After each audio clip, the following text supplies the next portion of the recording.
Good evening. I'm Nancy Lindack, President of the Central Electric Cooperative Board and your Armstrong County Board representative. I know tonight's meeting is still not the traditional event, but lead times for planning purposes required a decision to be made in February. So we wanted to continue being extra cautious of COVID-19 for another year. So we again decided to cancel the traditional event and replace it with a business meeting without the physical presence of the membership. Central Electric did again accommodate members' participation in this meeting through an expanded ballot.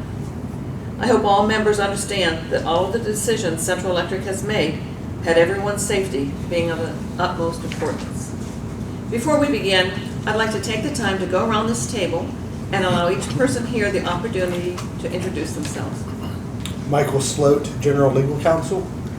Ken Durrett, representing Butler County. Ken Etzel, representing Venango County.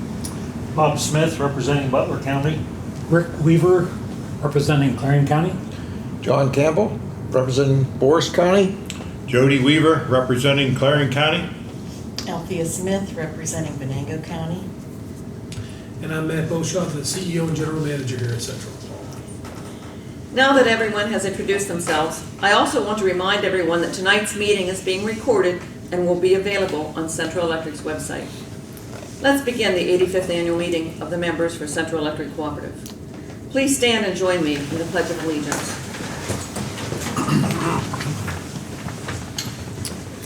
I pledge allegiance to the flag of the United States of America and to the republic for which it stands, one nation, under God, indivisible, with liberty and justice for all. Please stand and join me in the pledge. Sorry. Please remain standing for our invocation. And in this moment of silence, please let us remember Pat Marin.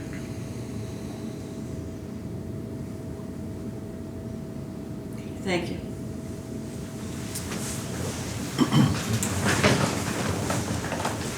This meeting is called to order. The agenda or order of business of the annual meeting of the members is in accordance with Article 3, Section 6 of the bylaws.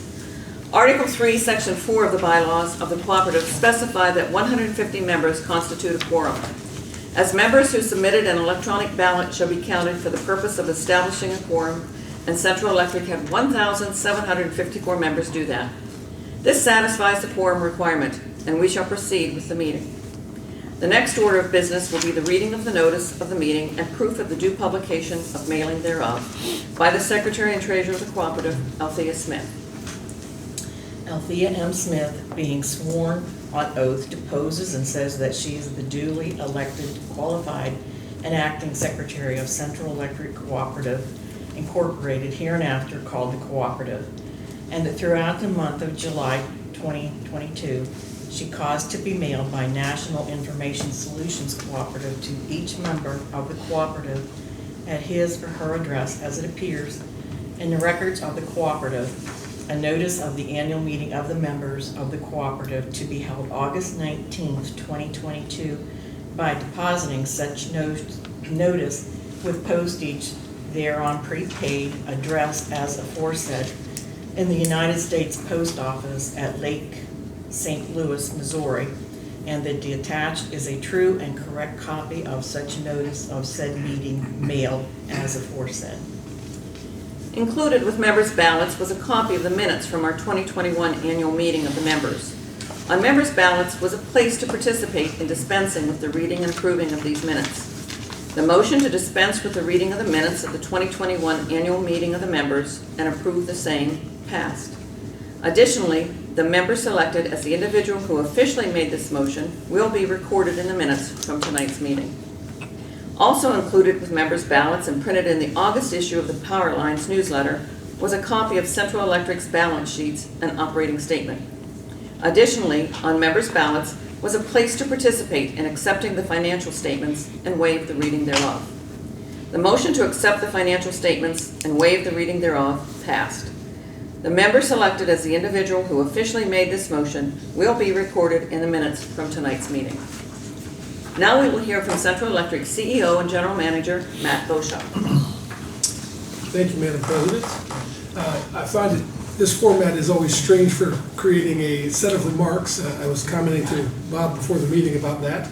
But that said, we are recording it for our membership to hopefully view later, and I will give you a brief overview of some highlights from 2021. So, welcome again to the 85th annual meeting of Central Electric Cooperative. As Nancy mentioned earlier, obviously the decision to change the meeting format was required in February, so the format of our meeting tonight has been impacted for the third consecutive year. Our members' participation in tonight's meeting has been limited to their ballot submissions, submitted questions, and the viewing of this recording. Every time I do remarks, it seems strange that in August of the following year, I'm talking about the previous year. So while I will spend most of my time discussing the highlights of 2021, I will be mentioning a few things that are pertinent to 2022 and particularly right now. The beginning of the pandemic was clearly defined, but as we've transitioned into the endemic stage, there's been no clear declaration of that.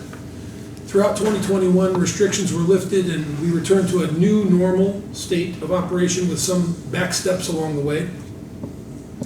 2021 was clearly a year of transition, and 2022 is proving to be the same.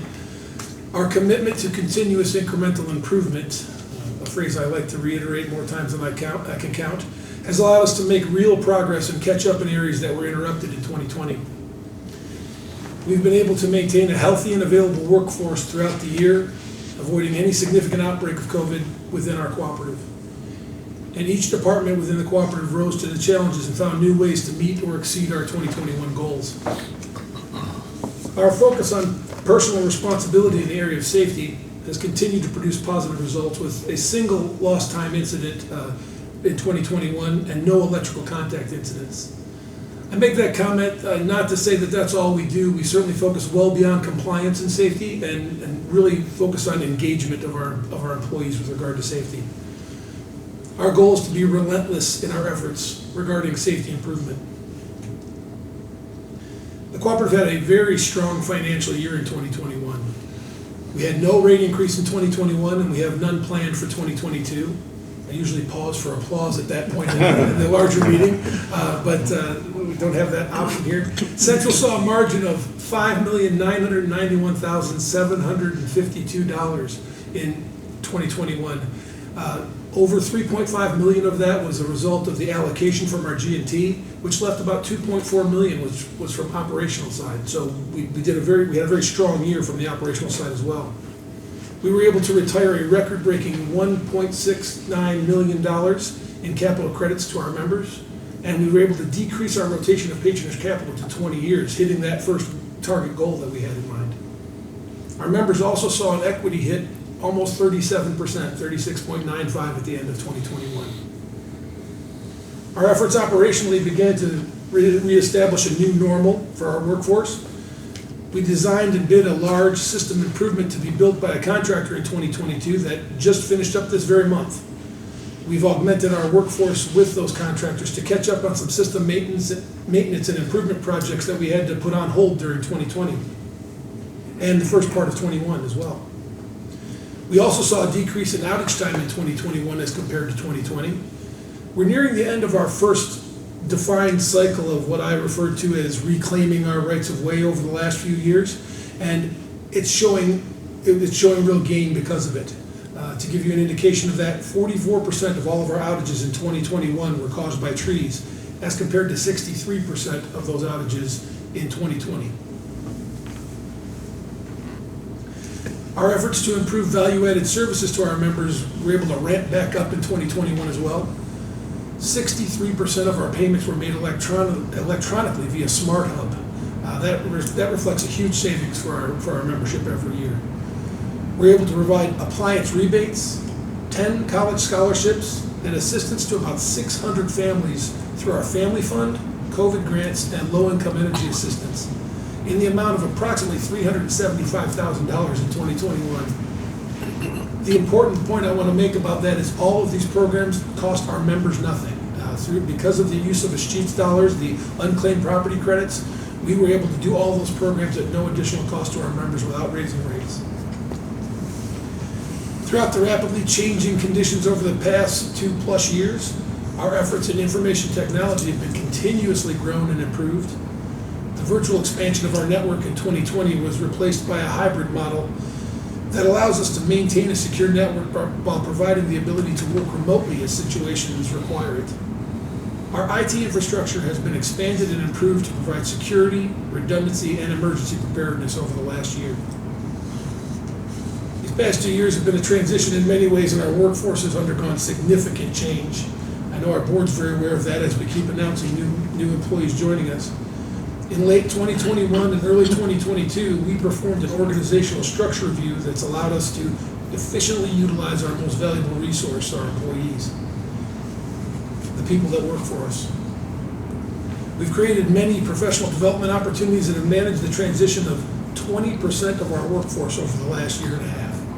We have 20% of our workforce has been replaced in that period of time. It's a dramatic change. As I provide highlights of the previous year ended, I always find it of significant importance to make sure I recognize and thank all of those that made the successful year possible. I think you would agree the numbers that I've just rattled off indicate a remarkably successful year given the challenging conditions that we faced. I always like to begin with our membership. Their feedback and understanding and appreciation of the cooperative business model and the value of it certainly make this work possible. Our employee group has been remarkable during this time of transition. Long-term employees have provided consistency and support for the new group of employees that I mentioned as they begin their careers very enthusiastically. And I have special thanks for our management team that have demonstrated amazing leadership throughout this period. And lastly, but not least, of course, is this group in front of me, our board of directors. Without your support and willingness to accept what we're asking for you, what we're asking to do, none of what we would have accomplished would have been able to be done this year. And your stewardship of the cooperative and representation of the membership is evident every day. So again, I want to make sure I thank this group in particular. That's actually the end of my very brief remarks this year. Again, I wanted to make sure we hit highlight points that we can have on film, but I don't have anything else. I'd be happy, but we don't have the normal ability to do this, but I'd be happy to answer any questions that the board may have about those remarks. If there's anything that you thought I may have left out, or perhaps you wanted to make sure I commented on. I'm good. All right. Well then, now I'd like to review a few questions that were submitted in advance by members. Let me see, I'm going to read from the script on that part. Members were asked to submit any questions seeking a response at tonight's meeting in advance through June and July's issues of the Powerlines newsletter. A link included with the ballot and on Central Electric's website.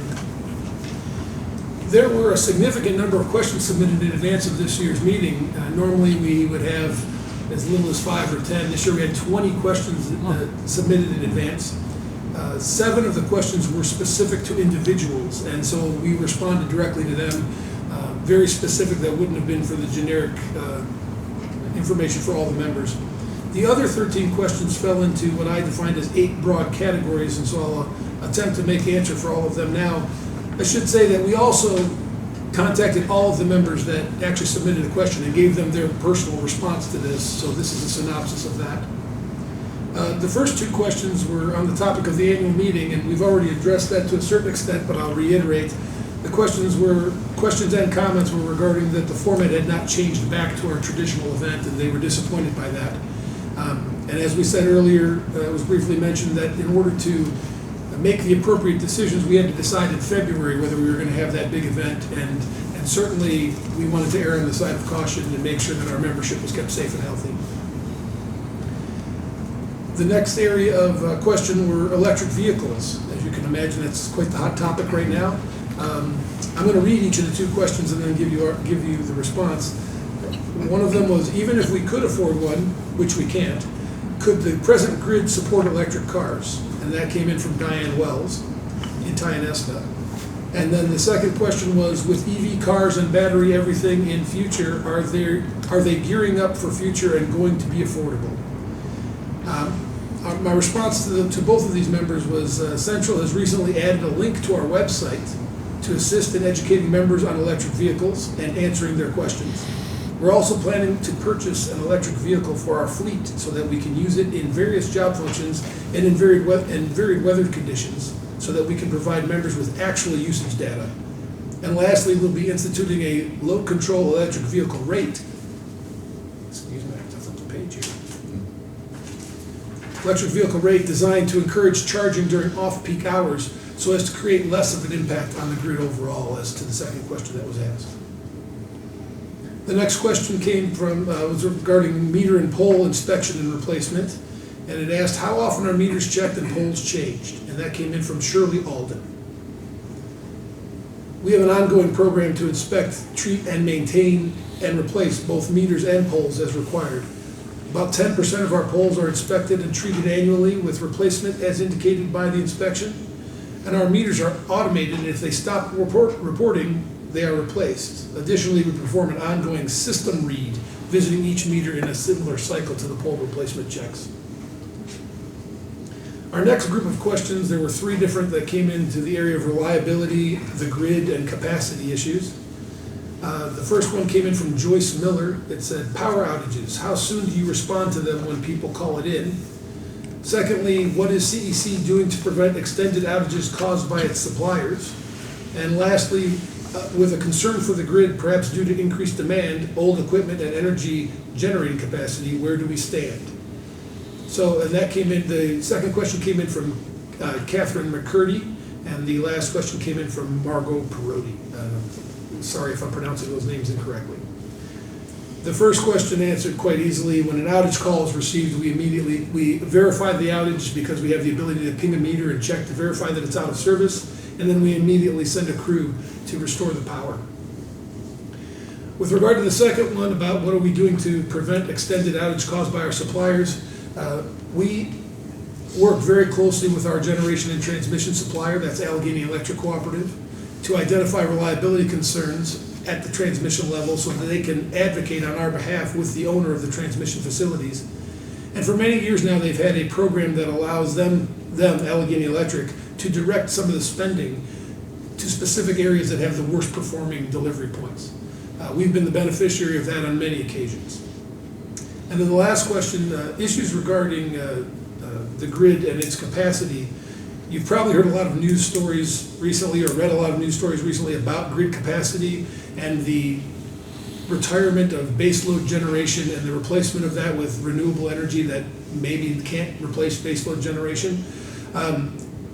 It's important to note that the grid operator in our area is PJM, and they continue to follow the mandates to maintain available capacity and reserve to serve the demands of our region. Other areas of the country certainly are experiencing greater concerns in this area, but we are fortunate that our grid operator is following things appropriately. This is an area that we and our GNT monitor closely, and our statewide and national association advocate on our behalf. I do have another comment about that, but that's in a later question. The next question comes about spraying. It says, are we going to cut back on spraying with high cost of spray? And that came in from Keith Sherman. Short answer, we are not going to be decreasing the amount of spraying that we do. The reason for that is trees, as I've mentioned earlier, are by far the largest source of service interruption for our members. With that in mind, right-of-way clearance is one of the most important annual programs we undertake.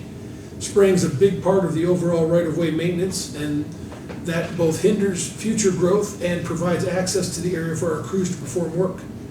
Our current spraying is based on previous contract costs, and we will bid for the process to continue in 2023. It would ultimately be more costly for us to decrease this program in both future maintenance costs as well as reliability to our members. Speaking of cost to our members, the next 2 questions were regarding rates.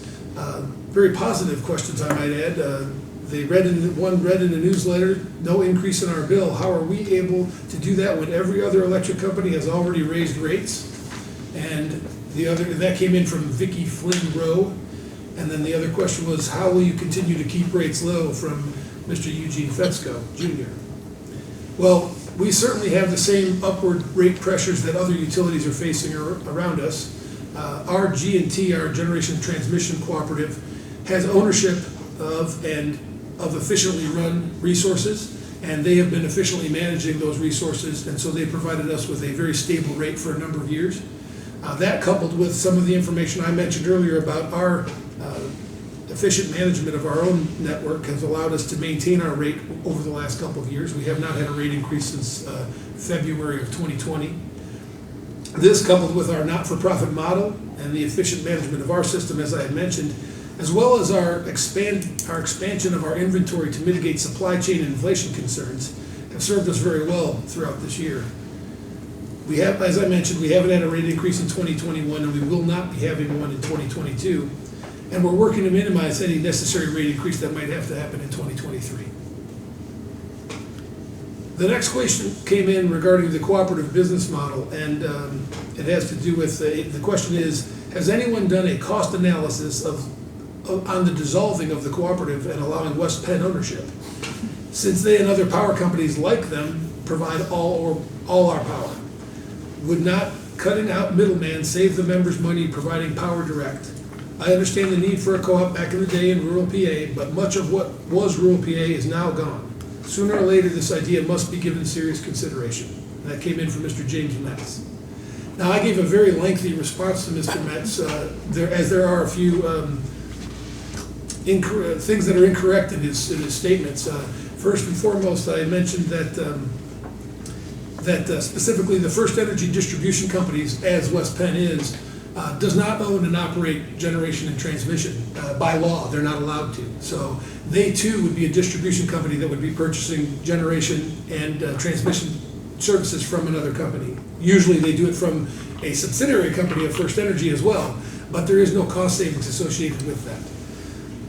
As a matter of fact, as I mentioned about our operations earlier, the fact remains that our generation rates are the lowest in the state at this point. Secondly, I want to make sure I've got everything correct here. While West Penn and Penelec do own the lines that supply our substations, we have a contract with Allegheny Electric Cooperative to secure those transmission services for us on our behalf. So they are not our direct delivery.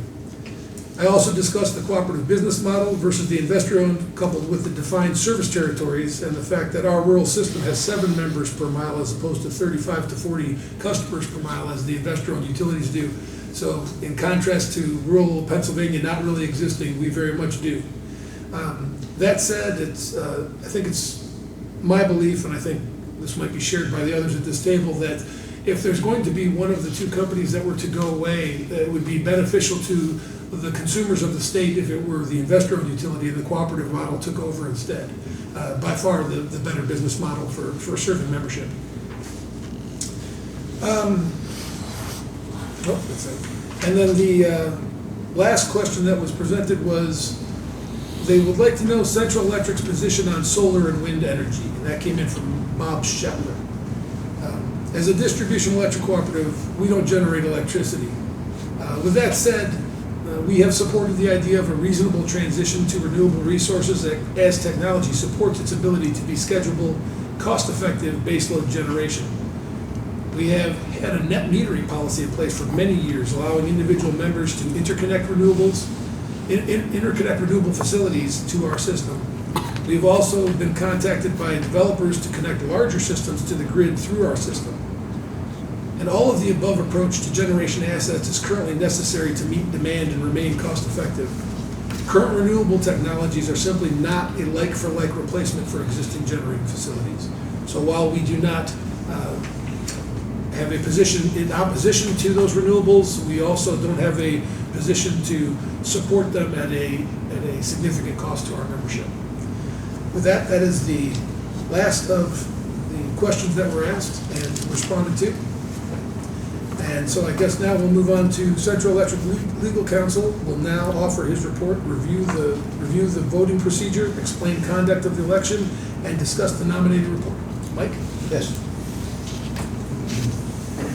In accordance with Pennsylvania's Electric Cooperative Law of 1990, electric cooperatives are managed by a board of directors. As required by its bylaws, Central Electric's board consists of 8 directors. Each director's seat is derived from districts created from the counties served by the cooperative. Each director seat is a term of 4 years, and each year 2 director seats are up for election. The 2 seats up for election this year are from Armstrong County and Butler County. Earlier this year, the Cooperative's monthly newsletter called Power Lines, which is archived in the Cooperative's website, invited Cooperative members of Armstrong and Butler County to file a petition to run for these respective seats. The eligibility requirements for serving as a director are provided in the Cooperative's bylaws and the member handbook. The Cooperative bylaws and member handbook are available at the Cooperative's website at www.central.coop. The board appoints members to a nominating committee to ensure that the petitioning members are eligible. The nominating committee reviews the petitions to verify that the potential candidates are qualified in accordance with the Cooperative's bylaws and state regulations. Those that qualify are nominated and their names are placed on the ballot.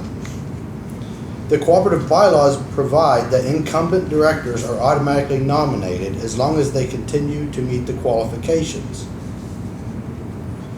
We recognize and thank the following members serving on the nominating committee: Harvey Luce of Armstrong County, Joe Gibson of Butler County, James Reed of Clarion County, Randy Theron of Clarion County, Dennis Lamb of Forest County, Carl Gadsby of Venango County, and Ron Pernick of Venango County. There was one qualifying candidate nominated to run for Armstrong County Director seat.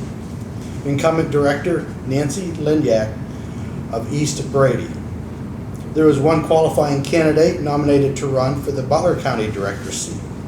Incumbent Director Robert Smith of Saxonburg.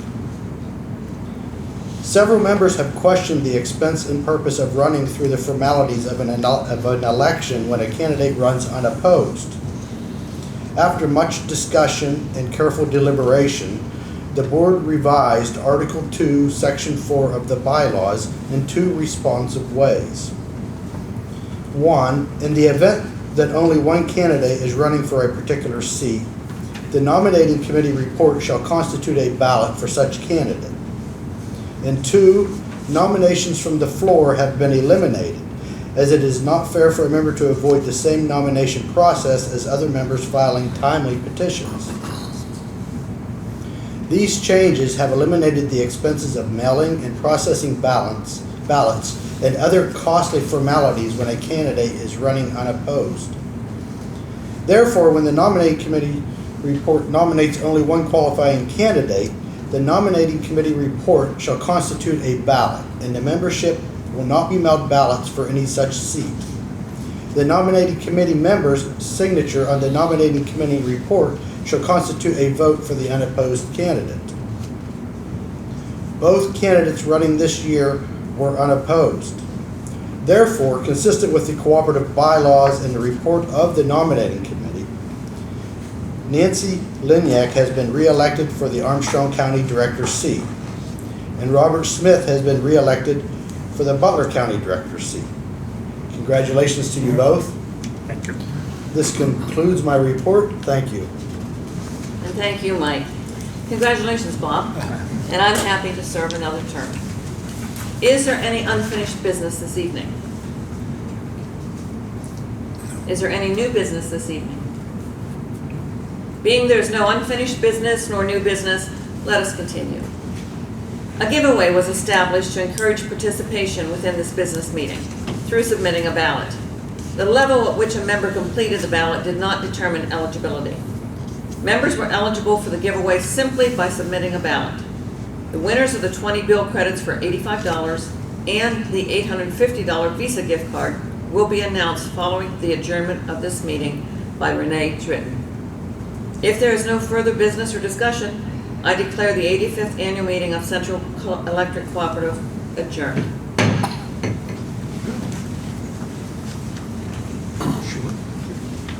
Okay.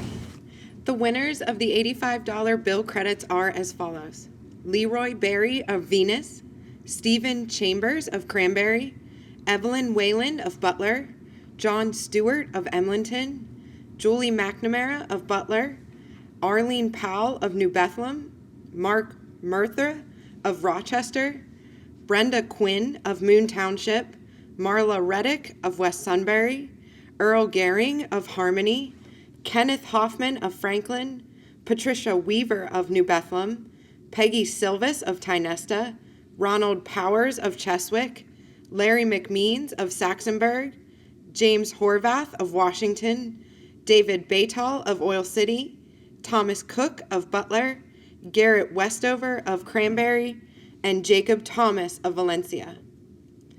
The winner of the $850 Visa gift card is Larry Unger of Worthington. Congratulations to all the winners. Bill credits will appear on the previously mentioned members' September billing statement, and Central Electric will contact the gift card winner to arrange delivery. None of these are redeemable for cash. Thank you to everyone who participated in the 85th Central Electric Annual Meeting of the Members. We hope to see everyone in 2023.